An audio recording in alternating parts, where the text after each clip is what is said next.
And still on the Emefiele case, EFCC operatives defends 24-day detention, says statement not forced.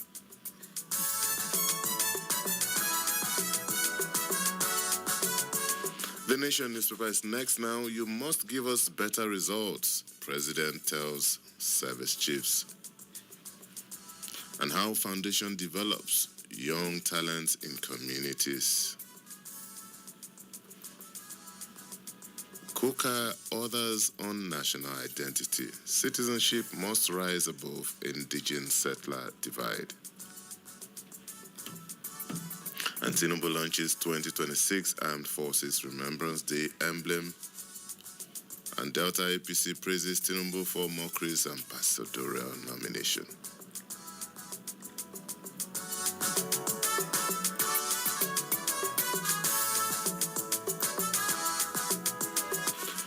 A New Telegraph is next now, and in security, Tinubu demands greater efficiency, result-oriented strategies from service chiefs. And the Edo PDP accuses Akpebolo of targeting Obaseki's legacy. And Tinubu meets Abia governor in Asu Villa. Senator screen defense minister nominee today.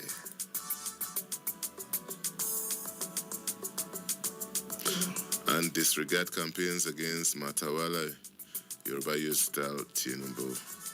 NSITF staff fellowship extends support to Kuje Correctional Center inmate.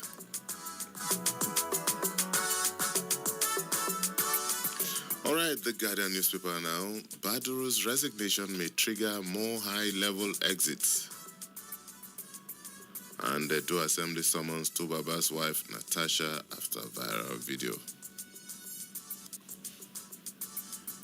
Whether Baduru resigned or was removed, Defense Ministry needs experienced hands. That's from Senator Shehu Sani. And NPAN appoints Segun Adediran as GEM CEO. And in aviation, organizers unveil 13th GH Award Business Summit. Nigeria to begin manufacturing of aircraft components, says Tinubu. And Senate turns rowdy as Guje accuses Akpabio of private meetings during plenary. The federal government rolls out credit schemes for smartphones, laptop, others. And 75 killed, 28 kidnapped, 86 sexually abused in Bauchi State. Police nab 4 suspects, recovered 2 stolen rifles in Rivers State. And police move to protect 150 public schools infrastructure in Yobe.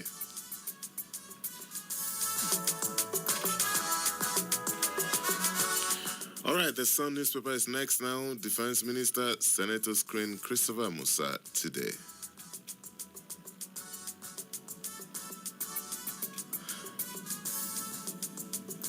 And PDP at crossroads, says Turaki.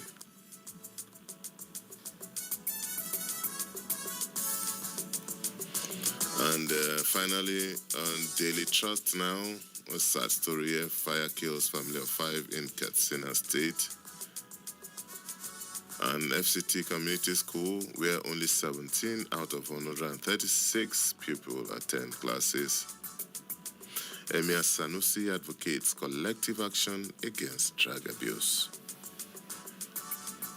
And troops rescue kidnapped victims in Kogi and Borno State. Federal government promotes 24,000 NCOs, NSCDC, NIS, and others. And reps probe whereabouts of 30 billion naira recovered from SIPA. On its insecurity, Tinubu issues fresh directives to service chiefs. And from Vice President Shetima, democracy save only when power is under constant observation.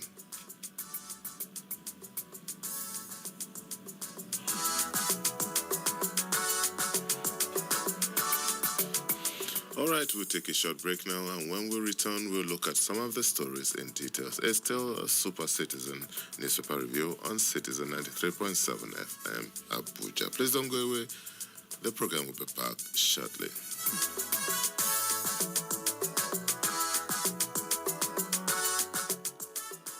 Hello, Abuja. You are listening to 93.7 Citizen FM, the latest radio station based in Nigeria's capital. Our station seeks to broadcast a broad mix of culture and views with priority given to development programming to enable residents share ideas and opinions, music and drama. At Citizen FM, we believe in progressive talk and solution-driven conversation. Our aim is to build a united Nigeria by bringing people of diverse culture together through communication. Enjoy listening to 93.7 Citizen FM. We are more than just a radio station. We are a part of your life.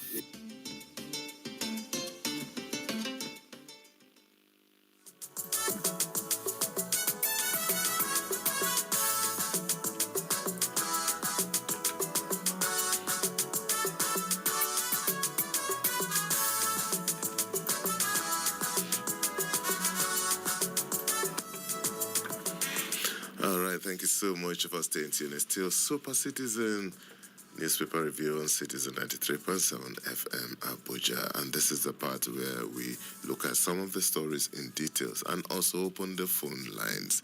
You can join our conversation now by dialing 0903-2229-797. That's 0903-2229-797. You can also call us on 0818-2222-205. And yes, right, we go. Mr. Salami is in the studio. Good morning, Mr. Salman Salami.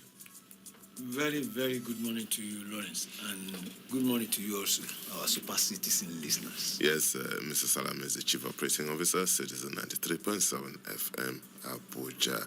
And straight we go into the details of the stories. Mr. Salami, we start with this from the Nation newspaper. You must give us better results. President tells service chiefs. President, let me see. Step up your strategies for greater efficiency and results in the fight against terrorism, banditry, and emerging threats. President Bola Ahmed Tinubu yesterday ordered service chiefs and heads of intelligence agencies. The president demanded greater efficiency, stronger coordination, and improved execution of operational strategies across all theaters of operation. He gave the directive during a meeting at the State House in Abuja. The meeting came amid renewed effort by the Tinubu administration to stabilize troubled regions and guarantee a peaceful festive season for citizens. And yesterday also, the president nominated the immediate past Chief of Defense Staff, General Christopher Musa, to replace Alhaji Abubakar Baturu as Defense Minister. The Senate also announced yesterday that the nominee would be screened today. Mr. Salami, three stories in one. First, the president's admonition and directive to the service chiefs. And secondly, the nomination of General Christopher Musa as Minister of Defense. And also, the screening is also built for this morning. Quite a hectic one. Well, good days are here. Good days are back into this country, and I'm not unnecessarily optimistic. I've always been, and quite many patriotic Nigerians will now see that yes, we are beginning to see light at the end of the tunnel. One, Mr. President gave a marching order to the new service chiefs that yes, excuses I do not want any excuses again. Accept full responsibility, and this is what we need in this country now. Nothing short of that. Nigerians do not expect anything less. They want the service chiefs to perform. And I think that expectation is in order. And I want to believe that they too, they are ready to hit the ground running as we are seeing positive changes in the security architecture. In the last few weeks, we have seen how the security agencies are dealt blows to the bandits. To use Babu Obasanjo's word, they are taking them out. And this is the way to go. Secondly, the recall, or do I say appointment, of the erstwhile Chief of Defence Staff, General Chris Musa, who is known to be a no-nonsense general, and a man who has signed off his life for Nigerians. A man that those of us who know him know that nothing other than total annihilation or neutralization of the bandits, terrorists, and the so-called non-state actors is his priority. Now he has been given a higher job. He is now the administrative head of the security agencies in the country. The Honorable Minister of Defense. The reward for a good job is more job. And we are happy because we know. When you know, you know. And when you don't know, you don't know. We know that this man is a performer. And we are beginning to see a new development in appointments. That is, putting a round peg in a round hole. General Chris Musa is eminently qualified. He has been tested and is trusted. Nothing short of performance. And Nigerians are in a hurry to see a better Nigeria where we will sleep with our eyes closed. Nothing short of that is acceptable. And I know that he too is ready to hit the ground. That is the difference. Mr. President is not ready to experiment again. That's why he looked for somebody who is an expert and somebody who is experienced, somebody who doesn't need any tutorial or lessons in security management. And he looked for the real man. He looked for the man that Nigerians were even not happy that he was removed in the first instance. We thank Mr. President for giving us a public office holder who knows that and realizes that public office is public trust that must not be abused. He also knows that nothing short of performance, he keeps on keeping his troops on their toes for the sake of this country. Now, we Nigerians should appreciate the sacrifice that these people are making.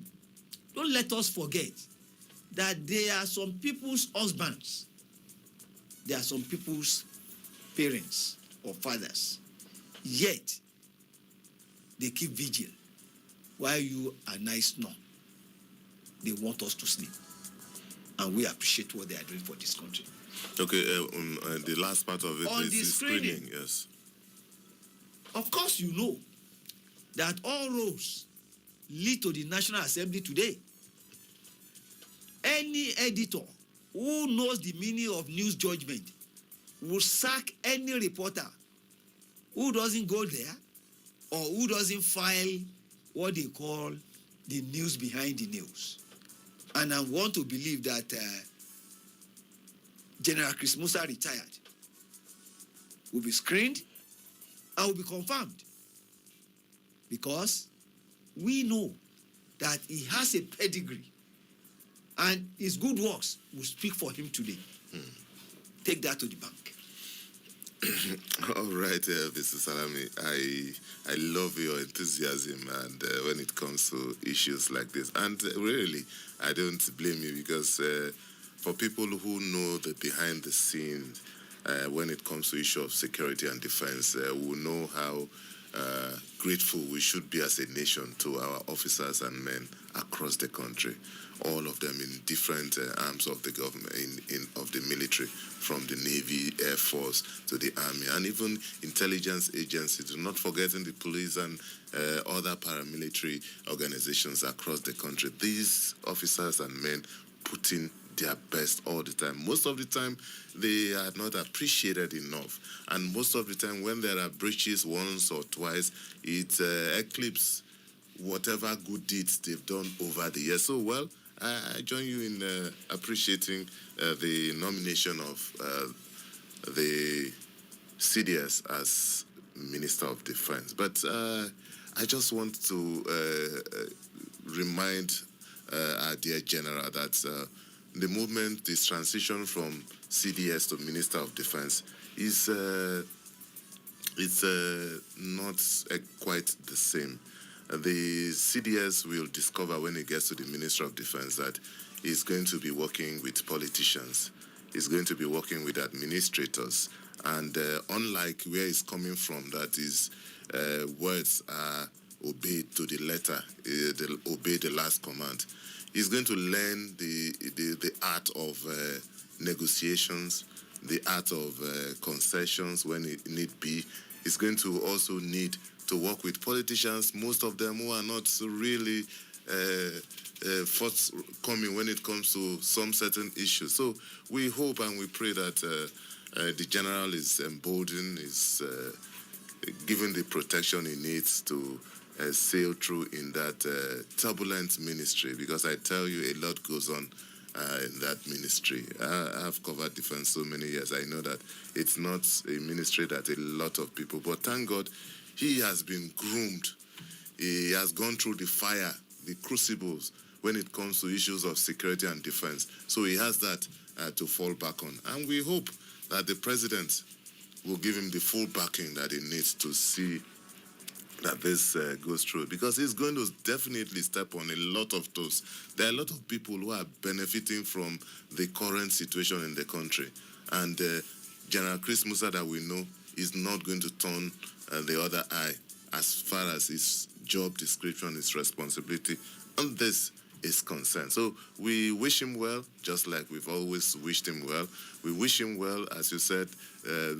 The reward for good job is more work, is additional job. This is another call for him to serve his fatherland. And as for his screening today, we know that the lawmakers are going to bring out the pertinent questions. We will need to look at the mindset of the general. And we also know that somehow it's not everything that will be done in the open. It's not because it's security matters. What needs to be done in closed door will be done in closed door. What needs to be done for the general information of Nigerians will be done for that. But all the same, we hope that the service chiefs, just like the president said yesterday, will be up and running. And we hope that in the next few months, few weeks at least, we'll begin to see dramatic difference in what exactly is happening now, Mr. Salami. Well, I want to believe that this new set of service chiefs are not new on the job. They have been there. It's just that they have been given they are now at the center of the theater of operations. And they are ready. And they also know that Nigerians are not ready for any excuses again.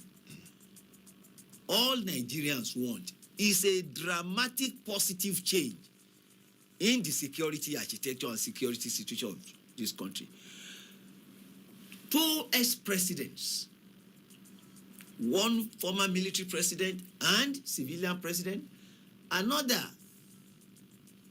one was just a military president, came out and spoke truth to power in the way soldiers do it, that please do not negotiate with terrorists.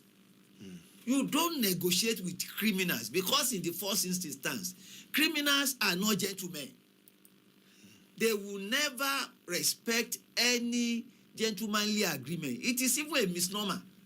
In the first instance, if they are kidnappers, the only language they understand is force. And President Olusegun Obasanjo said, take them out. General Babangida too said, neutralize them. I don't think they are fit to stay in the committee of decent people. Those who will not allow others to sleep, they should deserve no sleep. In actual fact, they need to be sent to the other side of this terrestrial heart.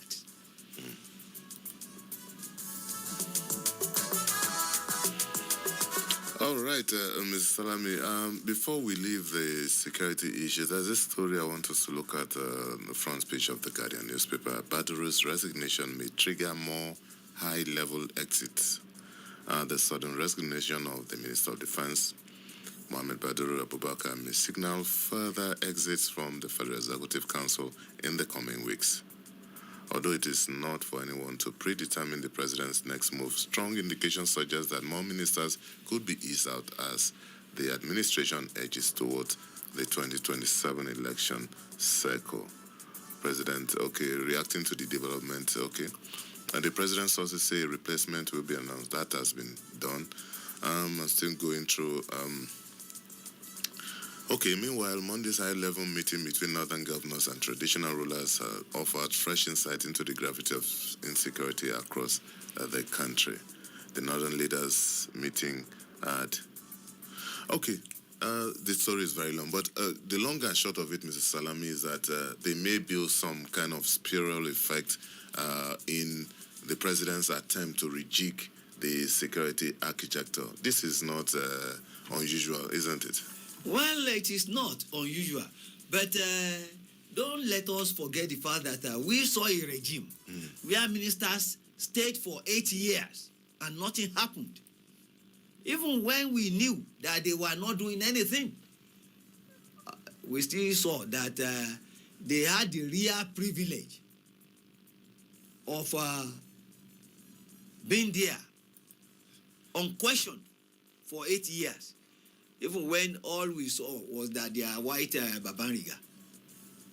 Again, whether ex-minister Badaru resigned on health ground or he was eased out, the most important thing and useful thing is that,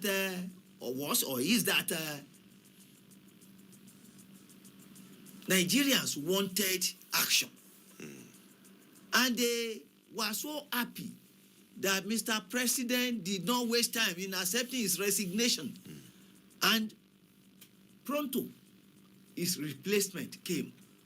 And the replacement was acceptable to almost all patriotic Nigerians. Because this time around, we said it, that Mr. President didn't need to appoint a civilian. That peculiar situation requires peculiar solution. This was a peculiar situation. We are in a peculiar situation. And we need somebody who understands the system. Somebody who knows exactly what to do. There's no time again for experimentation. We do not need somebody who will be there and will be learning. And the civil servants will now teach him what they know how to do best. We need somebody who knows exactly what to do immediately he gets to office. And General Chris Musa, more than any other retired generals or ex-military officers, fits the bill. And we are happy that Mr. President knows his onions, got this very right. There are quite some others that Nigerians believe should leave. We know and we are happy that we have a president who is aware. We have a president who knows that the boss talks at his desk. We have a president who told Nigerians that he asked for the job, that we should not pity him, that is ready to put on his Babariga, and do the work, that we should not pity him. All right, we are not pitying him. Even as the media men, we don't intend to pity anybody, because that is the responsibility of the media to hold government to account. And that's why we always beam this searchlight on activities of government. Mrs. Salami, let's leave security matters for a while and just look at something that is even more deadly to the soul of the nation, something that is giving a lot of us apprehension. We talk about this in the newsroom, we discuss about it, and that is the scourge of drug abuse among Nigerians, especially the youth. And this is a story from Daily Trust. Emir Sanusi advocates collective action against drug abuse. And this is the story. The Emir of Kano, Mohammed Sanusi II, has called on district heads, village heads, imams, community leaders, parents, and youth groups to collectively support the ongoing fight against drug and substance abuse. He made the call at a 3-day summit organized by the Kano Reformative Center. The summit, Mr. Salami, this is one issue that we seem to be glancing over. We think it's just something that is just there. How I wish we know the consequences of what exactly is happening to our young ones because of these drug issues. It is serious. It has reached a pandemic stage. It is no more a child's play. And the far-reaching effect of substance abuse is telling on all of us now. It has gotten to a level where even parents who ordinarily should be held responsible for what is going on are apprehensive. I know some parents that do not sleep in the house again. For fear. For fear of being killed by their children. It is this bad. And I can tell you that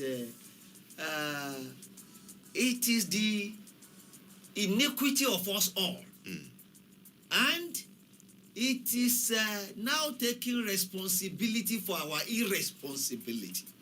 In the sense that at the formative stage, we neglected these children, or we did not do all that we are expected to do. Well, there's this story of Omoye in Yoruba land. When she was strolling to the market, nobody cared. When Omoye got to the market, they brought the cloth. The cloth was of no use again. Because it has already entered the market. Omoye had already entered the market. I will leave it at that. Okay, so that's where the story comes from.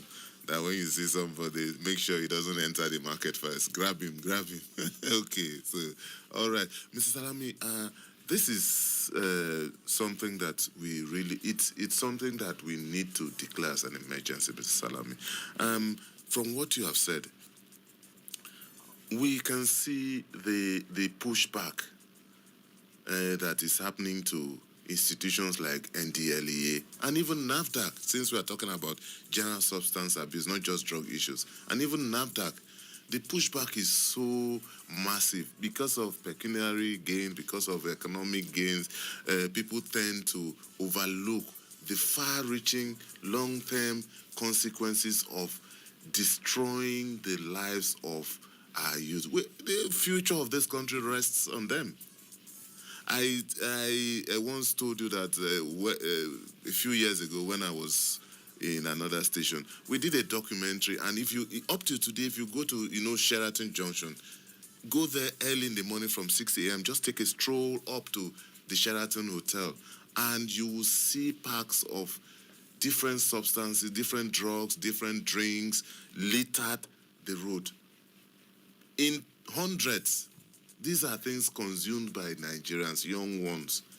And you need to visit the numerous gardens around and everywhere, and you see how we gather and consume these things. And this is just one part of it. You're not even talking about the hard drugs issue. It's massive. General Buba Marwa and his gallant and patriotic officers in NDLA daily are under attack. by some unscrupulous element, by some vicious cabal who want to destroy the good work these people do. Not to talk about NAFDAC. The other day, you saw what happened in the Lagos Street Fair when operatives of NAFDAC were attacked. And we seem to think that this is just, sometimes we politicize this thing. Sometimes because you may not like somebody who is in charge of one thing, you think that is all it is about these issues?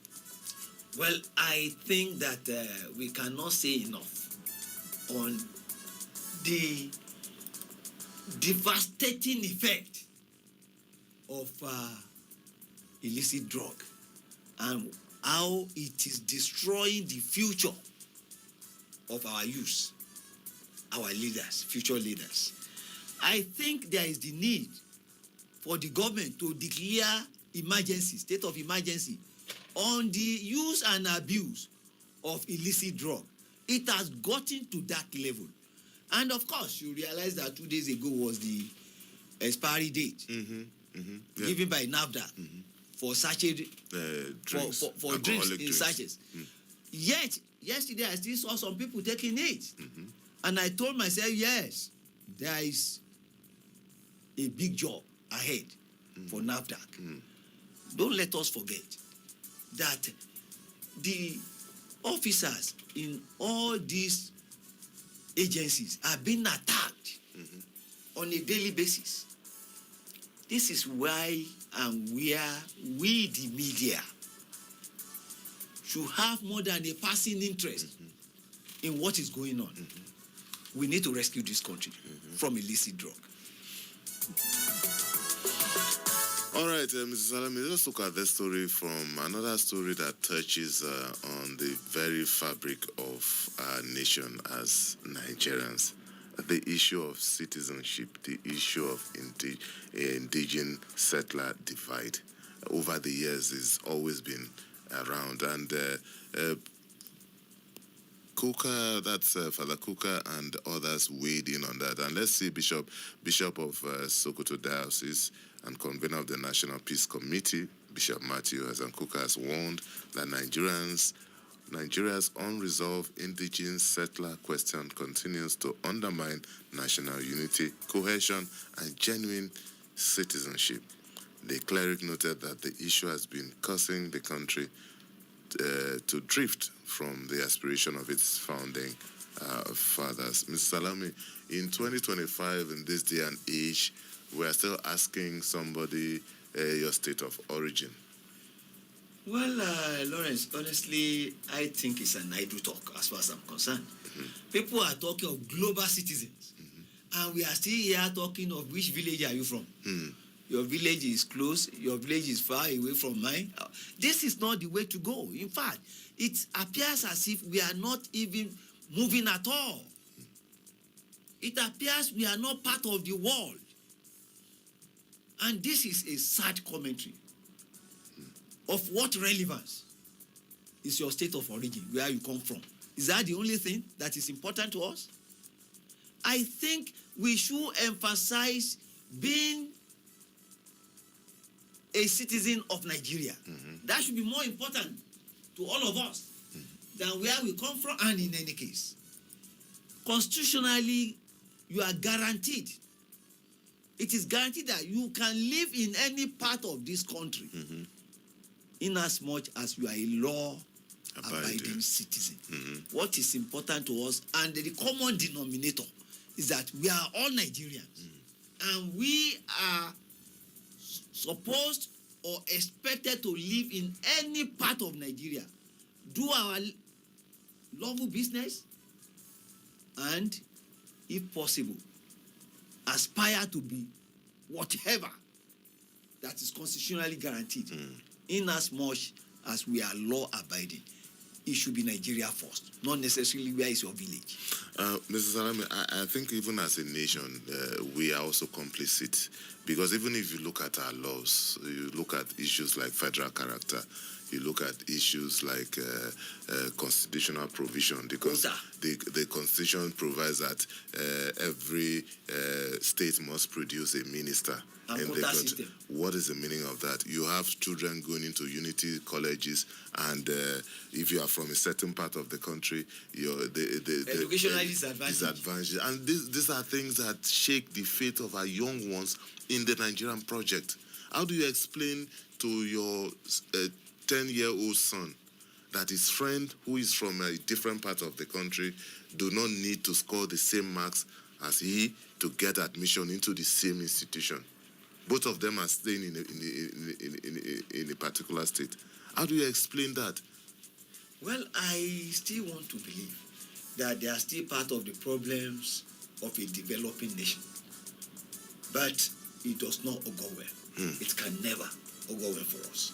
And the day we begin to do the right thing and allow for competition, useful one, that is when we begin our journey. That is when we begin to think of being a member of the civilized community. That is when we wake up and realize that this is a digital age, knowledge-driven age, and we must compete globally.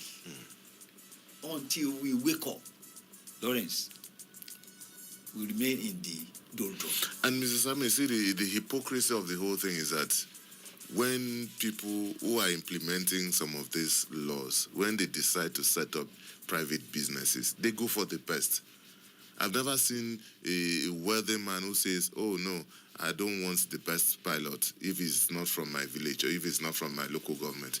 That pilot has to be from my local government. No, he's going to go for the best because he needs performance. Nobody will set up a 5-star hotel and say, no, all the chefs must all come from my village. If not, I'm not going to employ them. We were together yesterday. We were with a man. Yeah, exactly. We will not make it a public issue anyway. You, of course. Yes, and he spoke about the issue of processes, and he told us a lot of things. And it's sickening when you see the way we do things. And some people will stand, okay, well, maybe during the independence, some of these issues came up, and we decided for national cohesion, we need to bring in these things. But it's been how many years?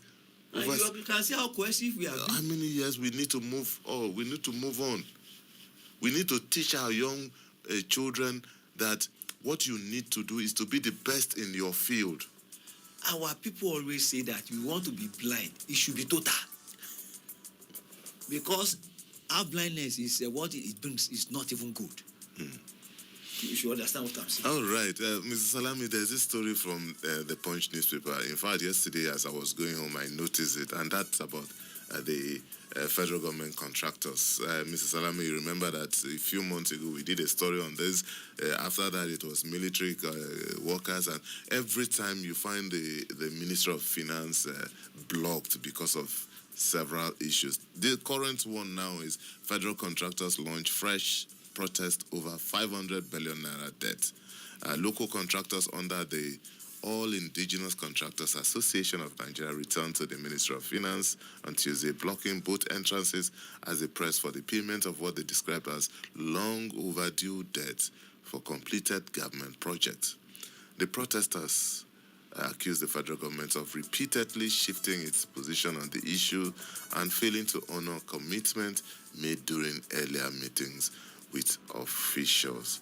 Speaking to journalists at the ministry's entrance, one of the officials said the government's failure to release funds after multiple assurances had forced contractors to resume protests. He said members of the association were owed more than 500 billion naira for projects already completed and commissioned. I have just one word. Pay them.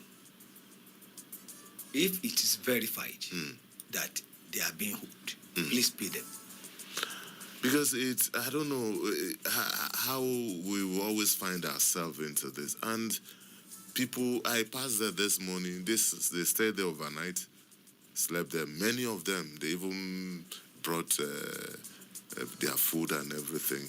And there was one inscription that caught my attention. They said, banks no longer have confidence in contractors who engage in government projects. Because most of these people access the banks for facilities to enable them complete the project. And then you delay it for 2, 3, 4, 5 years. And they are paying interest. And they are paying interest. And we say we want to encourage buy Nigeria, do Nigeria, make Nigeria. And then you treat local contractors with disdain. If government is not owing them, you come out to say that this is false. You bring out your document. It's sad, Mr. Salami, very, very sad. Really sad. All right, I think we have to take a pause there. It's always a pleasure, Mr. Salami, to have you on the show today. Thank you so much. We actually went on overtime, actually, because we started late, and so we had to take some of the stories. But tomorrow, 7 a.m., bright and early, the program returns. Thank you so much, Mr. Salman Salam. You are welcome. Thank you very much. And that's our package today. Triple A is standing by for his usual program. My name is Lawrence Umoite. Enjoy the rest of your day.